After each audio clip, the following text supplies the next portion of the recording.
Hola, ¿qué tal? Soy Álvaro Brazón, estudiante de Ingeniería Química en el Politécnico Santiago Mariño, extensión por la mar. Y en esta oportunidad les explicaré el segundo ejercicio de la actividad, que fue el que me tocó por mi sede. Y dice así: para la mezcla de acetonitrilo y nitrometano, que tienen un comportamiento ideal ajustado a la ley de Raoult, se conocen las presiones de vapor para las especies. Para las especies puras, dadas la ecuación de Antoine, son las siguientes.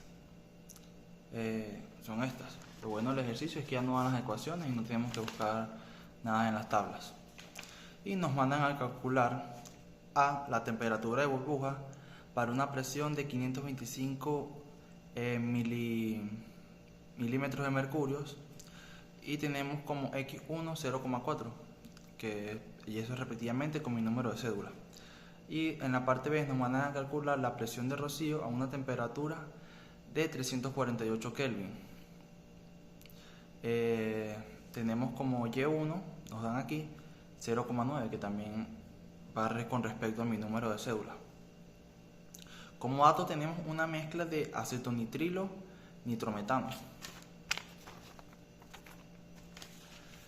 Ok, lo primero que tenemos que hacer para calcular A, que es la temperatura de burbuja, es hallar la temperatura de rocío en ambos componentes. Ya como tenemos esta fórmula, lo que hacemos es despejar la temperatura y nos queda de esta forma el despeje. Que luego de que tenemos el despeje, también un paso muy importante es hacer la conversión de los 525 milímetros de mercurio a kilopascal, porque la ecuación nos la da en kilopascal, pues tenemos que trabajar con esa unidad. Lo que hacemos es dividir el valor entre 7,501 y nos da 74,45 kilopascal.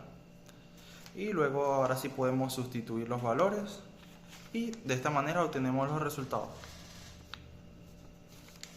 Que en la temperatura de saturación 1 nos dio 71,662 grados centígrados, y en la temperatura de saturación 2 nos da 91,443 grados centígrados. Luego de esto tenemos que hacer iteraciones para hallar la temperatura de burbuja, que es lo que queremos. Aquí tenemos que asumir una temperatura entre 91,443 y 71,662. Yo en mi caso no busqué una temperatura promedio, o sea, como la profesora explicó en clase, sino que simplemente yo elegí una temperatura para empezar a mi criterio, a mi punto de vista, y empecé con 79. Está en ese rango, empecé con 79. Y hacemos los cálculos. Nos da aquí la presión parcial 1 en el primer intento, y en la presión parcial 2 nos dan 94,727 y 48,521 nos da la 2. Hacemos los cálculos.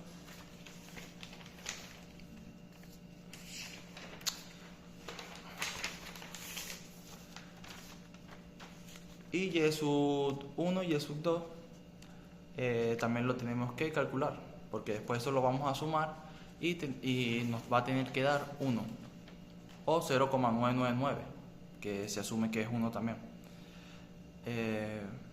Para eso tampoco en el ejercicio nos dan el valor de Y1,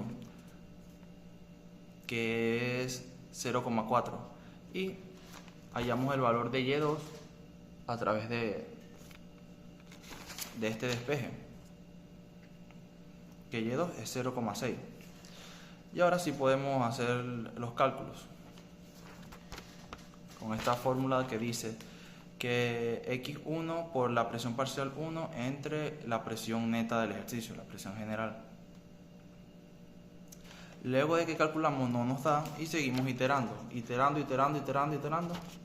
yo lo hice en el tercer intento, logré observar cuál era la temperatura ideada para que nos diera 1. Y fue 82,15 grados centígrados. Y en ese caso la presión parcial 1 me dio 104,689 kilopascal y la presión parcial 2 nos da 54,271 kilopascal. Luego de eso, Y1 me dio aquí 0,562 y y sub 2 me dio 0,437. Haciendo la suma me da 0,999 y eso se asume que es 1.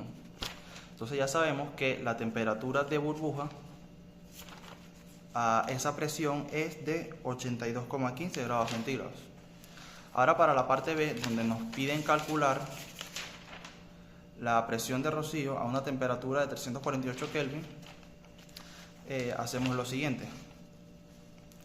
Primero hacemos el cambio de unidades, de Kelvin a grados centígrados. Lo que hacemos es restar por 273,15. Luego de eso calculamos y sub 2, que es restando el valor de y sub 1, que es 1 menos el valor de y sub 1, que nos da 0,1. Y calculamos la presión parcial 1 y la presión parcial 2 con la temperatura que nos dio de 74,85. Y estos son los resultados que me dieron. Luego de eso, ahora sí podemos calcular el punto de rocío,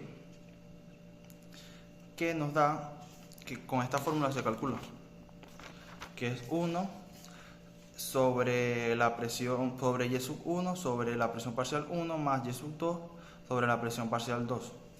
Sustituimos y calculamos y nos da 75,351 kilopascal. Y ahora para calcular x sub 1 es con la fórmula y sub 1 por la presión neta del sistema entre la presión parcial 1. Y así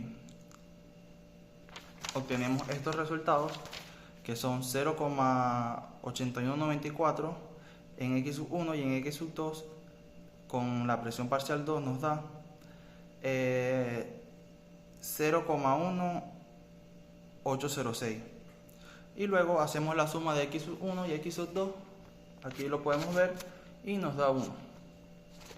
Listo, ese fue el ejercicio que me tocó explicar a mí. Espero se haya entendido y gracias.